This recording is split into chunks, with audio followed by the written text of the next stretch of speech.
Hello, welcome back to my channel. On today's video, we will be talking about some very disturbing viral videos and cases that went viral in Mexico involving murder, betrayal, and more. If you are the type that gets disturbed easily, I don't recommend watching this video. If you're interested in this type of content, please subscribe and leave a comment down below. With that being said, let's get started. Warning: the things that are going to be said in this video are not meant to offend anyone in any way. This video is made for educational purposes, and with all the respect to the victims, I will not be showing any of the viral videos. The content that is about to be discussed may be disturbing to some audience. Viewer discretion is advised.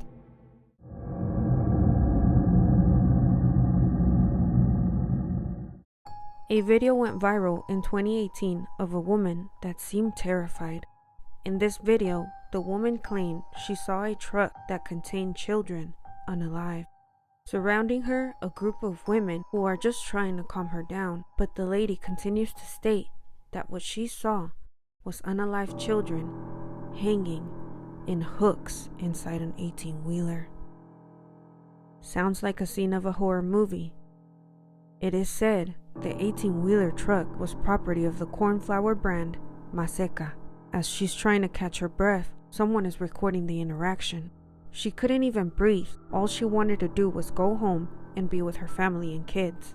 No one knows who this mystery woman is, but once that video was uploaded to the internet, the video went viral. It is said that weeks later, this woman was found dead inside a suitcase with a note that said, "This is what happened to me for seeing things I shouldn't have and for snitching." This information is not 100% verified. There are many blanks to this story. What I am able to find is that the incident happened in Michoacán, Mexico, and the woman's name is unknown to this day. Here is the video.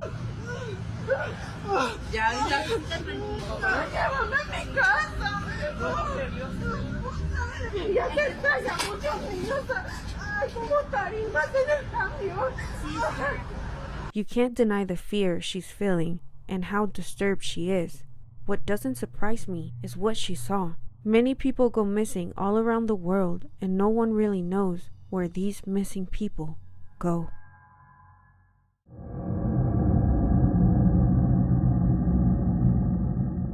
In a show called El Valor de la Verdad, The Value of the Truth, a young woman named Ruth Talia Sayas was casted for the show. Even though this story is not based in Mexico, but in Peru, this case went viral in Mexico. The show was based on telling the truth. They would have different participants on the show and would have them in a chair with a lie detector. The person on the chair would also bring their family and friends along to hear the questions and answers. In this episode, Ruth was chosen and her family and boyfriend were part of the show.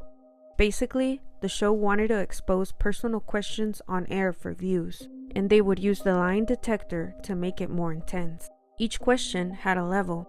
Each time you would move up a level, you would earn more money. So in Ruth's episode, it was required to have her parents and her boyfriend, Brian Romero Leiva, to be part of the show. Everything was going well until they started to ask some very personal and disturbing questions. They would ask things such as if she was ashamed of her family, or things related to her relationship, like if she was hoping for someone better than her boyfriend Brian to walk into her life. As the show was going on, Brian seemed very disturbed and even stated he doesn't want to hear anything else anymore. Many questions that were asked, Ruth's family wasn't even aware of it, and neither was her boyfriend. So you could imagine this was shocking to everyone, mostly to her loved ones. Things got very awkward when the host asked Ruth if she had ever slept with anyone for money. Ruth answered, yes. She was able to obtain the amount of $4,000, and her goal was to help her parents. In the show, it shows where she asked her mom for forgiveness and is ashamed of what she admitted. After the show, everything went back to normal. Ruth continued to live her regular life until one day, Ruth vanished. Her mother right away pointed fingers at her boyfriend Brian, and they started to post missing posters all over town. They were looking for her everywhere, trying their best to bring their daughter home. 11 days later, her body was found. They found her in a dug-up hole of 6 feet deep. The family went with their gut and knew that Brian had something to do with it. Eventually, Brian was brought in for questioning. He would deny everything and would contradict himself by giving different versions of the story, until he finally admitted to murdering Ruth. According to Brian, his reason of killing her was based off of anger and hate. He stated he did what he did because he didn't know things about Ruth until that night of the show. He felt exposed and ashamed and took it out on Ruth. He was sentenced for 33 years in prison, but also during the investigation, they discovered that his uncle also took part in the murder, and the uncle received 30 years in prison. If you ask me, they deserve more time in prison for what they did. Taking away a 19-year-old's life just for being honest is disturbing. There are more details in the case. If you would like a separate video, let me know in the comments below.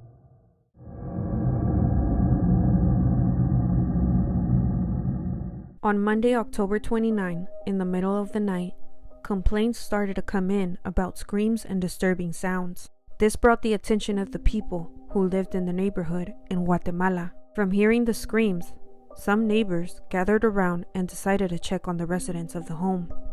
When walking in, they witnessed a horrifying scene.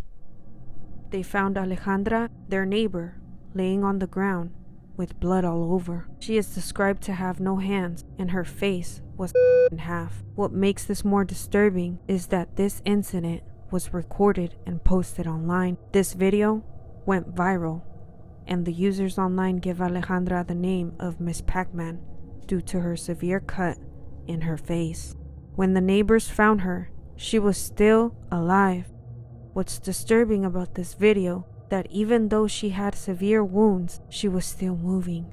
And how could the people who found her would have the heart to record her and post it online is just inhumane. With them living far away from doctors and medical help, she died on the scene. The person responsible was Mario Tut. He was Alejandra's lover and decided to do all this to her, all because of jealousy.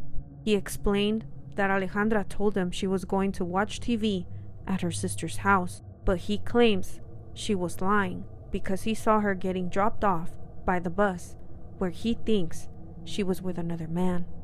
I became blinded and angry.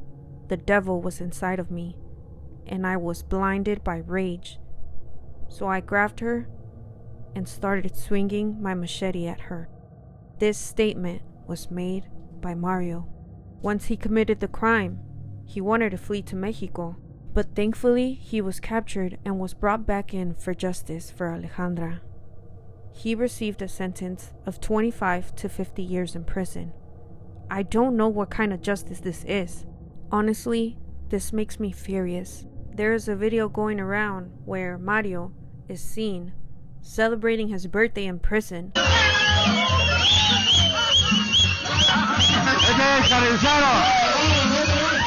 This video is so disturbing, knowing what he did, and also proves he doesn't feel remorse for attacking Alejandra. What is more upsetting is that this video of Alejandra's attack is still online, and how disrespectful it is for the users to give her this nickname.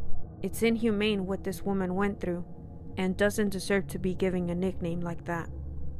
She had a name and deserves respect. I don't recommend looking this video up.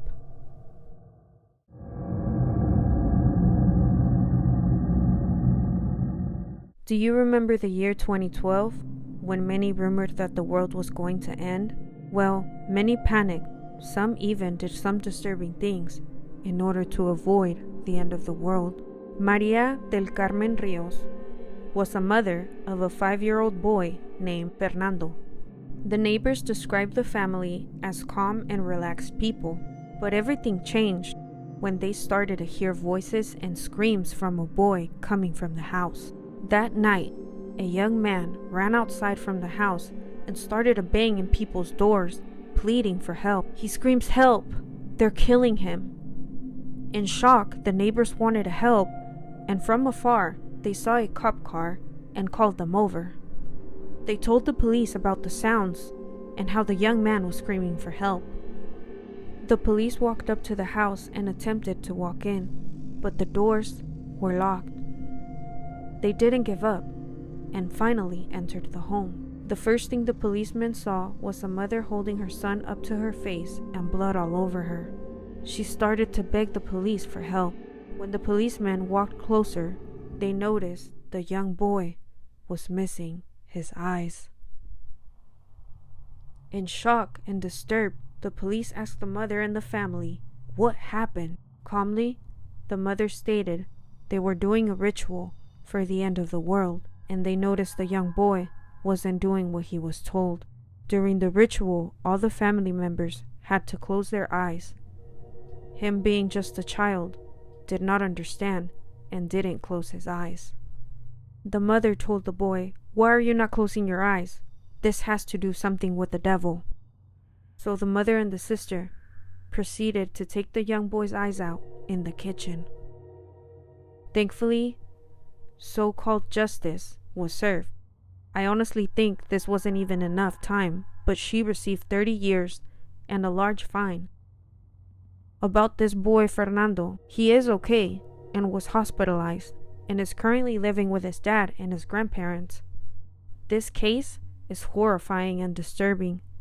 To think that a mother could do this to her own son is just unthinkable.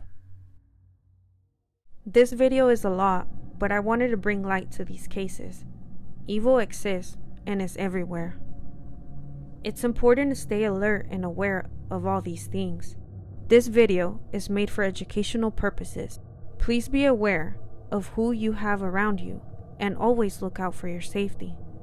Also, this video wasn't made to talk bad about the victims, but to bring them a voice and maybe a step to make people aware of the justice system. Thank you so much for watching. I will see you guys on my next video.